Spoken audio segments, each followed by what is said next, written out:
ఈరోజు రాజమండ్రి సెంట్రల్ జైల్లో లిక్కర్ కేసులో ఏదైతే ఈ కూటమి ప్రభుత్వం వాళ్ళు అక్రమంగా ఒక కట్టు కథను అల్లి మిథున్ రెడ్డి గారి పైన బనాయించినారో ఆ లిక్కర్ కేసులో లోపల ఉన్నటువంటి మిథున్ రెడ్డి గారిని కలవడానికి ఈరోజు ఈ రాజమండ్రి సెంట్రల్ జైలుకు రావడం జరిగింది. మిథున్ రెడ్డి గారిది ఈ గవర్నమెంట్ వచ్చిన తర్వాత అరెస్టు జరుగుతుంది అని చెప్పి ఇదేం మాకు పెద్ద ఆశ్చర్యం కలిగించిన విషయం ఏం కాదు. ఎందుకంటే గతంలో తెలుగుదేశం పార్టీ అధికారంలో ఉన్నప్పుడు కూడా మిథున్ రెడ్డి గారి పైన కేసులు పెట్టినారు.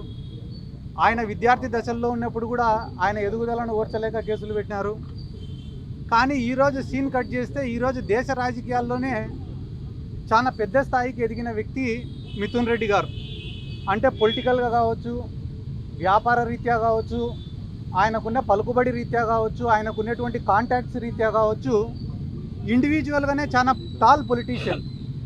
కాబట్టి చిత్తూరు జిల్లాకు సంబంధించినటువంటి వ్యక్తి, అటువంటి వ్యక్తి అంత ఎదిగిపోతే, అంత పైన స్థాయిలో పెద్ద స్థాయిలో ఉంటే రేపు ఫ్యూచర్లో తెలుగుదేశం పార్టీకి కావచ్చు, కూటమి కావచ్చు, లేకుంటే నారా లోకేష్ భవిష్యత్తుకు కావచ్చు ఒక ఇబ్బందికరమైన వాతావరణం ఉంటుందనే ఉద్దేశంతో ఆయనను ఈరోజు ఒక అక్రమ కేసు, ఎటువంటి ఎవిడెన్సులు, ప్రూఫ్లు, రుజువులు లేనటువంటి కేసులో ఆయనను అరెస్ట్ చేయడం అనేది నిజంగానే చాలా దారుణం.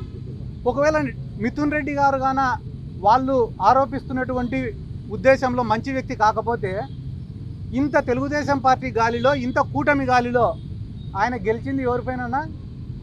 మాజీ ముఖ్యమంత్రి, ఉమ్మడి రాష్ట్రానికి మాజీ ముఖ్యమంత్రి అయినటువంటి కిరణ్ కుమార్ రెడ్డి గారి పైన మిథున్ రెడ్డి గారు గెలిచినారు. అంటే ఆ రాజంపేట పార్లమెంట్ పరిధిలో కానీ ఆయనకి ఎంత మంచి పేరుంది, ఆ కుటుంబానికి ఎంత మంచి పేరుంది అనేది ఈ రాష్ట్ర ప్రజలందరూ కూడా ఒక్కసారి ఆలోచించమని చెప్పి నేను రిక్వెస్ట్ చేస్తున్నా. ఎందుకంటే కేవలం మెంటల్గా ఆయనని ఇబ్బంది పెట్టాలా, డిమారలైజ్ చేయాలా, ఆయనలో ఉండే కాన్ఫిడెన్స్ని దెబ్బ కొట్టాలా అనే ఉద్దేశంతో అక్రమంగా కేసులు పెట్టినారు. ఈ లిక్కర్ కేసులో కేవలం A2, A3 యొక్క స్టేట్మెంట్స్ను రికార్డు చేసి వాళ్ళు చెప్పినారని చెప్పి మిథున్ రెడ్డి గారిని అరెస్ట్ చేసినారు. కానీ వాళ్ళిద్దరిని అరెస్ట్ చేసినారా? చేయలే. దాదాపుగా ఈ రోజుకి 50 రోజుల పైన అయింది మిథున్ రెడ్డి గారు అరెస్ట్ అయ్యి. ఈ 50 రోజులలో ఆయనను విచారించాలా అని చెప్పి ఎవరైనా కస్టడీ పిటిషన్ వేసినారా? వేయలే. ఎందుకు వేయలే అన్న కస్టడీ పిటిషను? ఎందుకంటే మిథున్ రెడ్డి గారు కస్టడీకి పోతే అడిగేదానికి వీళ్ళ దగ్గర ప్రశ్నలు లేవు కాబట్టి ఇటువంటి కేసులు ఎక్కువ రోజులు నిలబడవు. ఏదైతే వాళ్ళ కుటుంబం ఒక 30-40 ఏళ్ళ నుంచి సర్వీస్ చేసుకుంటూ వస్తున్నారో, ప్రజలకు సేవ చేసుకుంటూ వస్తున్నారో, అదే వాళ్ళకు శ్రీరామ రక్షగా నిలబడుతుందని చెప్పి ఈ సందర్భంగా నేను మీకు అందరికీ తెలియజేసుకుంటూ, ఈరోజు రాష్ట్రంలో ఏదైతే అబద్ధాలు చెప్పడం, అబద్ధాలపైన రాజకీయం చేయడం, కథలు చెప్పడం, ఆ కథలను ప్రజలను నమ్మించేలా చేయడం అనేది ఒక ఆనవాయితీగా జరుగుతుంది. ఎందుకంటే కానీ ఈరోజు రాష్ట్రంలో 20-30 వేల మంది అమ్మాయిలు మిస్ అయినారన్నారు. దానికి ఆధారం ఉందే?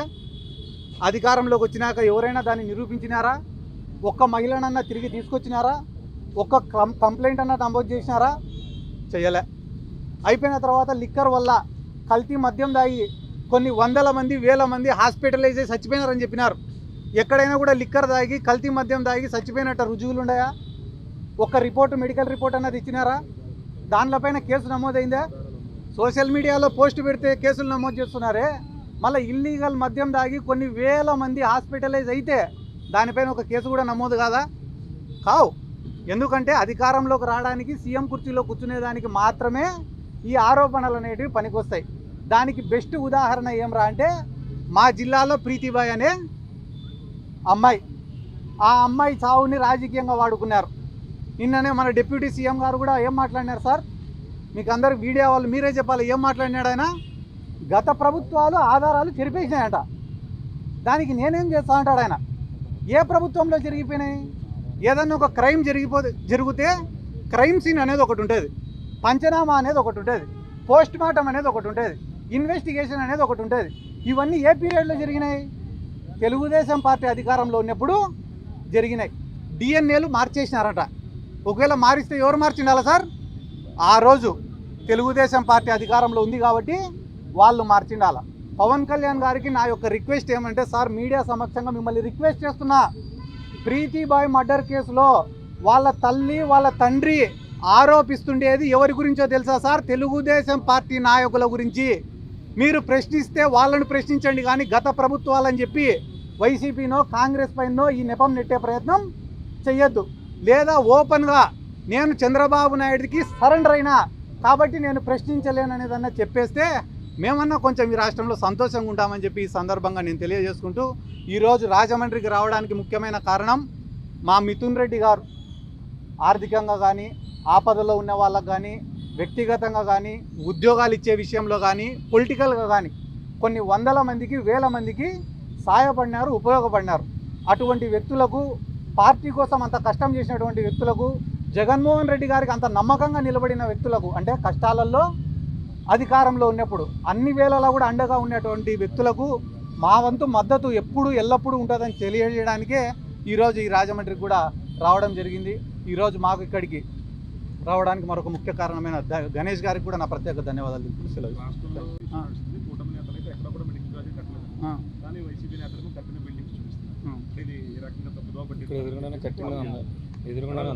ఇప్పుడు భయపడేవాడిని భయపించచ్చు అన్న, భయం నటించేవాడిని ఏం భయపించవు. అదే రకంగా ఈరోజు కళ్ళకు కనిపించేదాన్ని కూడా నాకు కనపడలే అని చెప్పి కళ్ళకు గంతలు కట్టుకుంటే మేమేం చేయగలుగుతాం? 5 మెడికల్ కాలేజీలు కంప్లీట్, 5 కంప్లీట్ మేమేం చెప్తున్నాం? 17 మెడికల్ కాలేజ్ బిల్డింగ్లు కంప్లీట్ అయినాయని చెప్తున్నాము.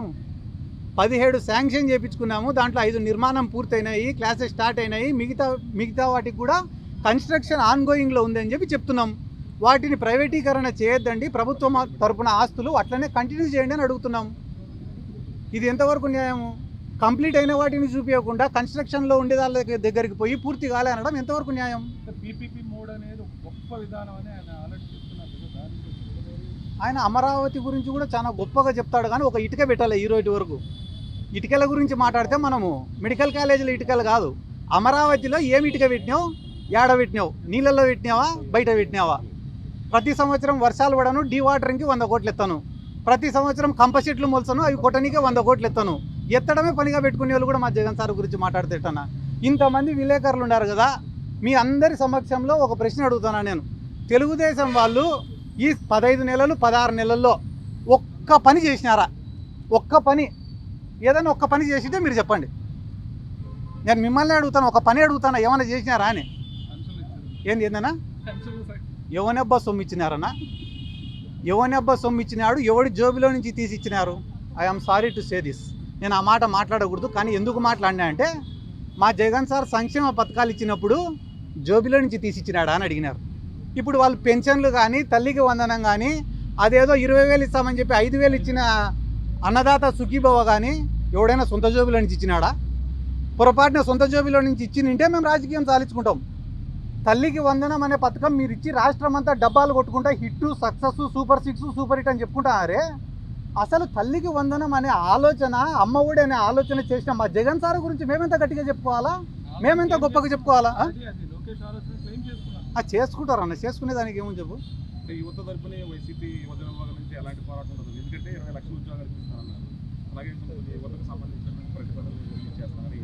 ఇప్పుడు విడతల వారీగా చేస్తూనే ఉన్నాం. యువత పోరం చేసినాం, ఫీజు రీఎంబర్స్మెంట్ బకాయిలు చెల్లించాలని చెప్పి చేసినాం, నిరుద్యోగ భృతి ఇవ్వాలని చెప్పి చేసినాం.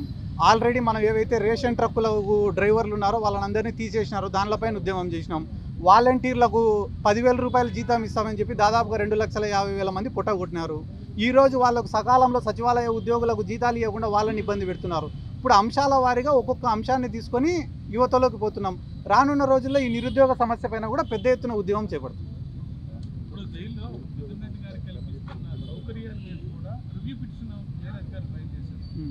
గతంలో ఇక్కడే చంద్రబాబు ఉన్నప్పుడు అన్ని రకాల ఫెసిలిటీస్ ప్రొవైడ్ చేస్తారు, ఏ ఒక్కరు మాట్లాడే పరిస్థితి. ఇప్పుడు కనీస సౌకర్యాలు కోర్టు డైరెక్షన్ ఇచ్చి కల్పించినా సరే రివ్యూ పిటిషన్ ఫైల్ చేశారు. ఎలా చూడండి? ఇది చాలా దుర్మార్గం కదన్న. ఆ రోజు చంద్రబాబు నాయుడు గారికి అన్ని ఫెసిలిటీస్ ఇచ్చినప్పటికీ కూడా కొన్ని న్యూస్ ఛానళ్లను, వాళ్ళకి సంబంధించిన మీడియా ఛానళ్లను అడ్డం పెట్టుకొని అడుగడుగునా చంద్రబాబు నాయుడు గారికి అవమానం జరుగుతుంది, వైద్య పరీక్షలకు కూడా ఏం సదుపాయాలు కల్పించడంలే అని ఇటువంటి తప్పుడు ప్రచారాలు చేసి ఒక సింపతి గెయిన్ చేయాలని చూసినారు. ఈరోజు వాస్తవానికి మిథున్ రెడ్డి గారి విషయంలో ఒక ఎంపీకి రావాల్సినటువంటి సౌకర్యాలు, అంటే రూల్ ప్రకారం రావాల్సినటువంటి సౌకర్యాలు, చట్టపరంగా రావాల్సినటువంటి సౌకర్యాలు ఏవైతే ఉన్నాయో అవే కల్పించండి అని చెప్పి వాళ్ళు కోర్టులో పిటిషన్ వేసి ఒక ఆర్డర్ తెచ్చుకుంటే కూడా వాటిని కల్పించకపోగా ఇన్ని బ్యారికేడ్లు, ఇంతమంది పోలీస్ సిబ్బంది, 1 కిలోమీటర్ మేర ఆంక్షలు, లోపలికి పోయిన వాళ్ళపైన సీసీటీవీ పర్యవేక్షణలు, లోపల ఆయనతో కనీసం ఒక 2 నిమిషాలు మాట్లాడేదానికి అవకాశం లేకుండా ఆయన ఒక 2 నిమిషాలు మాట్లాడితేనే ఇంకా మాట్లాడింది చాలు అని చెప్పేంత ఇబ్బందిమైన పరిస్థితులు మేము చూస్తుంటే కూడా నిన్న మొన్న ఆర్టికల్ రాసినారు ఏదో ఒక పేపర్లో, ఇది జైలా అత్తారిల్లా అని. మేము పోయినాక మీరు వచ్చి కూర్చోండి, ఇది జైలో అత్తారిల్లో మామగారిల్లో ఎట్టుందో తెలుస్తుంది. ఒక పూట భోజనమే పెట్టేది కూడా. ఎందుకన్నా మిథున్ రెడ్డి గారి తల్లి ఆ రోజు ఇక్కడి నుంచి వచ్చి దేశానికి రాజైన తల్లికి కొడుకే. అటువంటి తల్లి వచ్చి నా కొడుకు కనీస సౌకర్యాలు ఇవ్వడం లేదని చెప్పి కంటతడి పెట్టుకునే రోజే నాలాంటి వాళ్ళు ఎంతోమంది బాధపడినారు. అంత పెద్ద ఫ్యామిలీ, 40 ఏళ్ళుగా ఎంతోమందికి సేవ చేసిన ఫ్యామిలీకి ఎందుకు ఇటువంటి కష్టం వచ్చిండకూడదు కదా. ఒకవేళ ఇటువంటి ఆరోపణలు నిజం ఉంటే సమస్య లేదు, కానీ ఒక కుక్డప్ కేసు ఇది కాబట్టి ఇటువంటివి జరగడం అనేది చాలా బాధాకరం. మళ్ళీ దానికి తోడు పుండుపైన కారం జల్లినట్ల ఎటువంటి సౌకర్యాలు ఇవ్వకుండా ఇబ్బందులు పెట్టుకుంటూ మళ్ళీ సకల భోగాలు, రాజభోగాలు, అత్తారిల్లు ఇటువంటివి రాయడం చాలా దుర్మార్గం అని తెలియజేసుకుంటూ, ఎప్పుడైనా కూడా ఒక ఇన్సిడెంట్ జరిగినప్పుడు దానికి కౌంటర్ ఇన్సిడెంట్ అనేది తప్పదు. అది కాక వాళ్ళకి రాజకీయాలు ఏం కొత్త కాదు, ఈరోజు ఏం కొత్తగా చూడడం లేదు. కాబట్టి థ్యాంక్ యూ.